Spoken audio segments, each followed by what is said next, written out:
Welcome back, YouTubers, to another Q&A with us, none other than the British Fist. Gotcha. Mr. Parkin here, NJ here. Do it, NJ.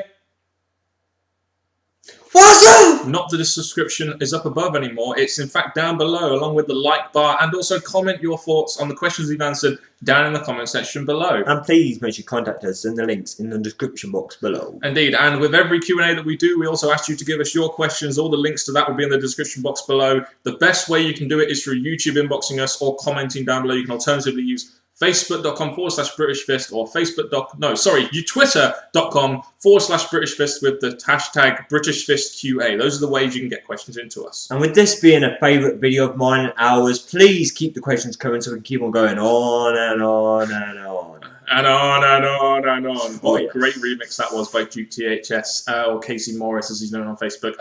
Also let you know, next week, because we have so many questions and we want to get a lot of them kind of done out the way, because we want to answer your questions as quickly as we can. We're going to do an hour-long Q&A next week so we can get a lot of your questions asked, because we understand that a lot of people have been asking us just to why their questions haven't been answered yet, and we want to be able to actually get the answers out there as soon as we can, which is why we're doing an hour-long Q&A. Not to mention the fact that we just enjoy doing these videos. Okay. Let's go on to the first question. Weird Guy 07i. I've heard rumours that Sheamus may win the Rumble for the second year in a row. How much would you puke if that happened? Not a massive fan of someone winning it 2 years in a row. I mean, Austin did it, but it depends, in my opinion, where WWE want to go. With the WWE Championship is going to be with Cena and Rock. So if they want Sheamus and Orton, let's say, at the Royal Rumble, they're going to have Sheamus or Orton win the Rumble. I seriously wouldn't puke about it, but the thing is, when it comes to Sheamus winning it, the fact that Sheamus has already been the World Heavyweight Champion for a long time, he's already been the champion, he's already had feuds over it, he's already been crowned as this top baby face. So making Sheamus win is only going to make him seem like the Cena kind of star. Everything goes his way. He's going to be the one to get all the shots and that. So I personally, hopefully the WWE can do this for me, especially going into the new year, that someone other than Sheamus wins. Okay, I guess my counter-argument there is you've got Cena versus Rock for the title. That's going to be for the title, right? And then you're going to have Sheamus versus Orton for the World Heavyweight Championship, possibly, or someone to do with Ziggler. So would you rather like a Sheamus or an Orton win the Rumble, or would you rather like a Cena or a Rock win the Rumble? I personally just want a surprise, and the WWE to actually surprise us with the Royal Rumble win, and then for the new year, just beginning, to be full of surprises. So I just want WWE to surprise us with who wins. And if they both end up coming world champions, who do you think will win first, Rhodes or Sandow? I think Rhodes... Cody Rhodes! What? You think Cody Rhodes? I think there's two arguments here. I think Sandow has the better character for a main event look, but I think that Cody Rhodes has got to the point where he's been built up where he can be put into the main event, even though they kind of went down on that. But I think right now, because of the build they put behind him, I think it's got to be Cody Rhodes, but I think Damien Sandow can do a lot more in the main event scene when he eventually gets there. At the minute, I'm enjoying the tag team, but the way it's going, before the tag team actually took place, Cody Rhodes was at a place where we were all wanting him to go for the World Heavyweight. So I think they should follow that through after this feud with Sandow and put Cody where that is, while Sandow possibly goes for a mid-card championship. Laryl Lewis asked us, what do you think of a stable between Ziggler, AJ, Punk, Heyman, Vicky, and all the current NXT superstars that have came up to the roster? It would be an awful big faction. So for that reason alone, I would say no. Plus, do I really want AJ in there with Punk? And you know how AJ sucks the life out of every single storyline she is in. The thing is, I see what you're doing, a big heel faction, so it could be interesting, but factions, especially now, don't always go to plan. So I personally think that it is a creative idea to have loads of heels forming a big faction, but I'd keep them separate. To be honest, I think putting the NXT guys in there, I'd rather have the focus on the NXT guys rather than the Punks and the Zigglers who have already got a lot of focus. So I'd say factions, yes, but keep all the NXT guys in the same faction, which is why the Nexus was so good when it first came around. Extreme Shillensis version 2, I hope I pronounced that right. Do you think that turning CM Punk face in 2011 was a wrong move? It could be considered. I mean, to be honest with you, the fans were really behind him. So, and he represented a lot of what the fans were thinking about the product. So to turn him face, I think the idea of turning him face was wrong. They should really have made him into a tweener, like a heel that the fans liked, an anti-hero, really, more than a baby face. The thing is, before CM Punk was taken out, he was already going down the heel-like gimmick and stuff.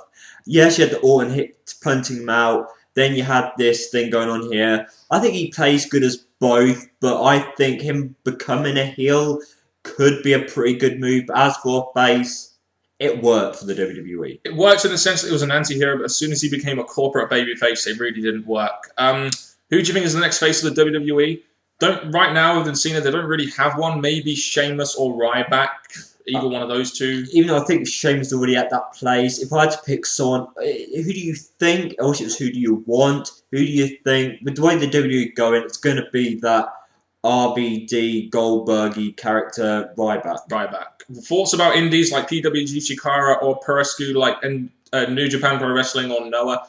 Don't really watch it, I'm afraid. We don't really get time to watch it. I've seen a little bit of Chikara and PWG, but only a little bit because it involves a lot of ROH guys. The thing is, with PWG, I've heard a lot of compliments about that. I've done a bit of research on that. That seems to be a good company. With Chikara, that I've been watched a few episodes, been speaking to people about it. So those two I think stand out the most, but give me your thoughts on which one you like the most out of them. I think my problem with PWG is that it involves mostly ROH guys, and if I don't like the ROH people they have in ROH, why the fuck would I like PWG? Thoughts about rumored Ziggler face versus Orton heel feud in 2013? It would be a good feud if they hadn't have already done the match about 1 million times on free TV. I mean, I don't mind the idea, especially a Ziggler face turn or an Orton heel, but right now they're going in a Ziggler heel turn. They're going in a Ziggler heel way, and would it really work with Orton if he was going to be heel? Probably not. Well, at the minute, the WWE are going down the road, and they're turning heels faces, and the heels are still at a high standard, but not as many because they've been turned to faces. But with Ziggler face, I predicted him or Miz to turn it. Orton, he's always better as a heel, so if it happens sometime in 2013, I'm all for it. Yeah, unfortunately, I can't see Ziggler turning face in any kind of way. Like I said, it would be a good feud if they hadn't done it on free TV so many times already. What do you think TNA has to do to be a rival to WWE? Nothing, because ratings need to go up. At the minute, both ratings are coming down to the same level. So to be honest, they can have a rivalry now. Then when WWE go back to the top, TNA will be like, well, that was fun. In all seriousness, though, TNA needs to do better marketing. They need to market themselves as a viable alternative. Not just that, but they can also market themselves as a better alternative to the WWE, which I've been finding over this last year. So I think it's more to do with the marketing and the brand strength rather than the product itself, personally. Disposable Twiggy. If Damien Sandow ever turned face, how would you book it? Straight away, he's got his tag team with Cody Rhodes, who we know is the strong heel, the one who's been brought up as a heel, apart from that Bob Holly stuff that he did. I think with this, it should come to a point where they become tag champs, have a good run, but then when they lose it, Cody Rhodes says, I want more, and takes out Damien. I don't really think you could ever push Damien Sandow as a face of his current character. If you were going to book, if I was going to book it, I'd have to really change his character first before even thinking about turning him face, because right now, you're never really going to get him over as a face with his current character. Nick Glenn. Have you ever seen the music video to the song Jive Soul Bro for the manager Slick in WWE back in the late 80s when WWE did stuff like that? It's classic, but yet it also shows signs of how racist Vince was back then. Haven't seen it, unfortunately, so I cannot comment on it. Again, I didn't know too much about Slick until I researched him after the Raw 1000 and got from there, so I've not seen it either. No. Unfortunately, so we can't really give an answer based on something we haven't really seen, I'm afraid, Nick Glenn. Superfan931. 3 questions. Why do you think WWE or TNA do not split up twin tag teams?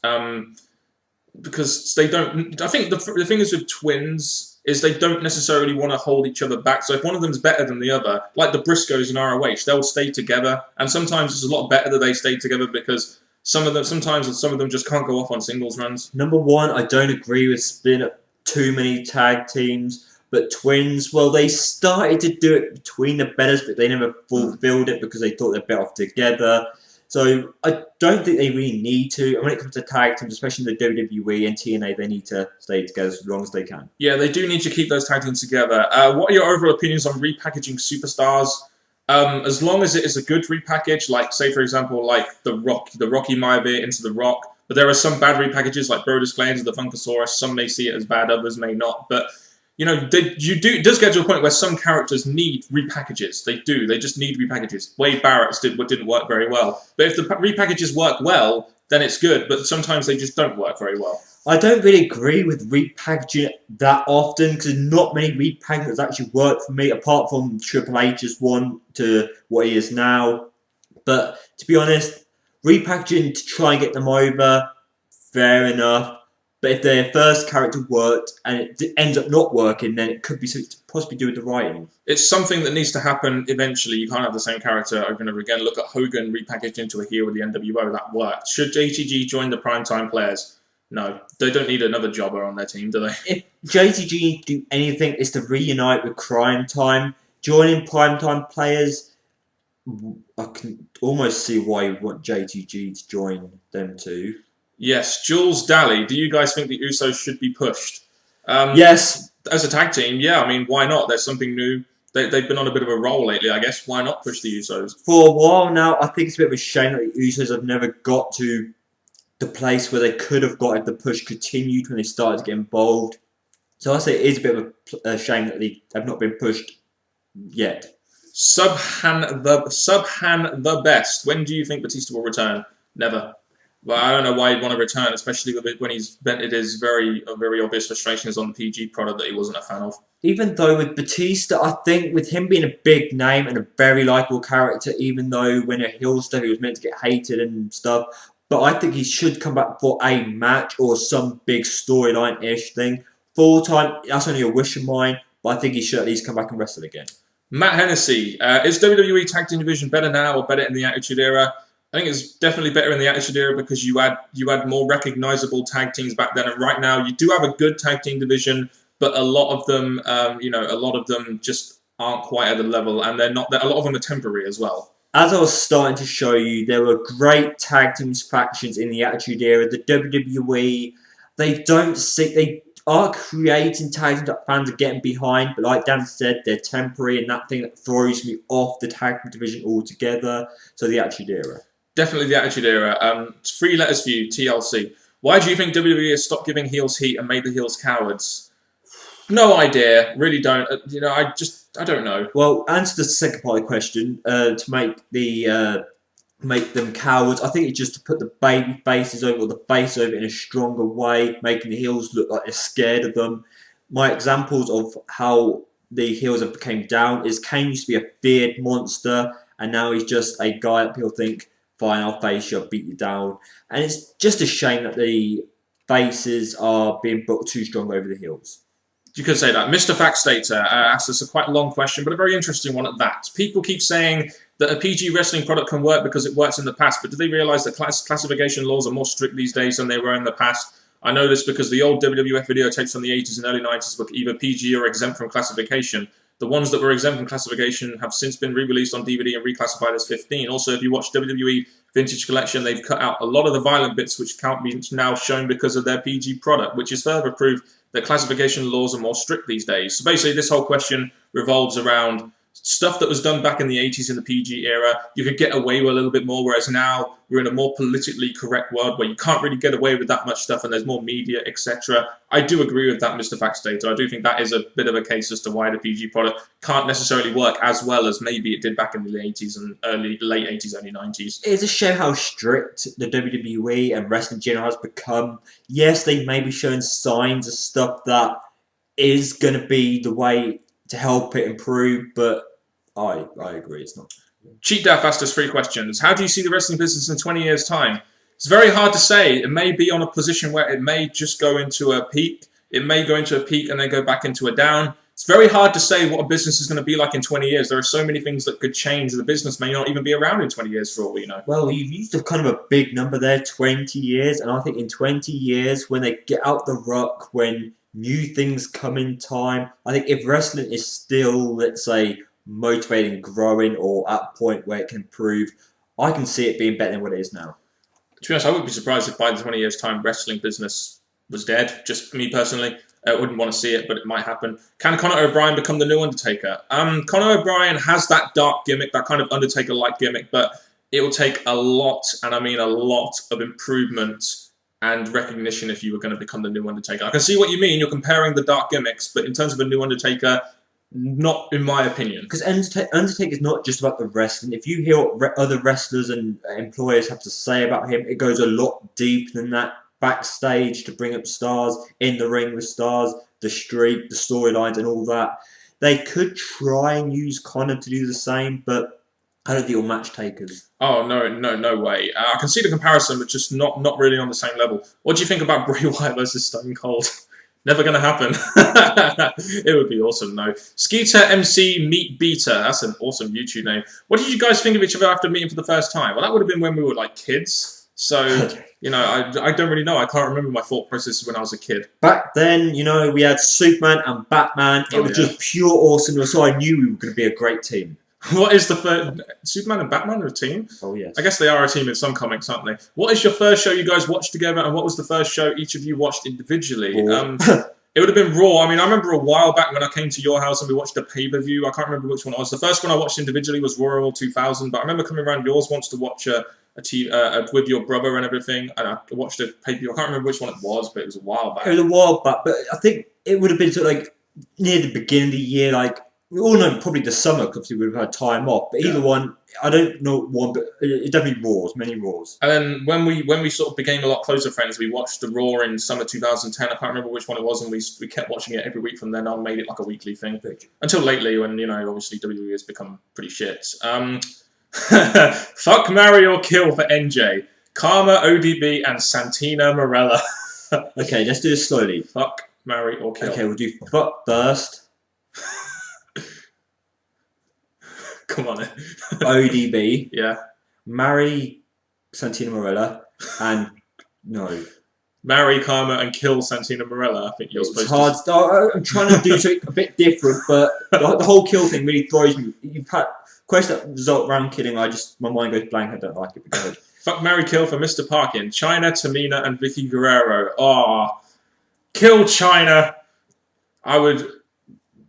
Oh, do you know what? No, I'd kill Vicky Guerrero. I'd fuck China, as it'd only be for once, and I'd marry Tamina. Oh, Tamina would be a great wife. She would definitely get me in line. Anything goes, show WWE. Would there have been an Attitude Era? Question mark. Don't get that question. We'll move on. Would WCW have had that run against WWE from 1990? I think I know what's happened here. I've got the questions wrong. Would there have been an Attitude Era if WCW didn't have that run against WWE from 96 to 98? Probably not, because WWE wouldn't have felt the competition from WCW, and then they wouldn't have sort of gone that extra length to incorporate ECW stuff, and Vince Russo would never have been writing for an Attitude Era. Maybe it would have been labelled Attitude Era, but I still think the W would have clicked, or the WWF would have clicked onto something, and it would have had something that made them a focused company. It just may not have been the Attitude side. And do you think they would have kept Hogan face or turned him heel? They definitely... I don't think they would have turned him heel if they weren't in competition and they didn't want to create big ideas. They probably would have kept him face, even though a heel turn was definitely needed for the Hogan character at the time. Yeah. And would HBK, Triple H, Steve Austin, The Rock become major stars for the WWE, or would Hogan get in the way if the Attitude Era was never made? I don't know. It's really hard to say, because you're going back and you're looking at things how they would have been if they continued as they were. I mean, Bret Hart would have been a massive star for the WWE if that was the case. Well, what I'll say is that, again, because I'm comparing it to now, back then the writers were different. So I think other wrestlers would have probably eventually got a better push, but Hogan would have, of course, been number one.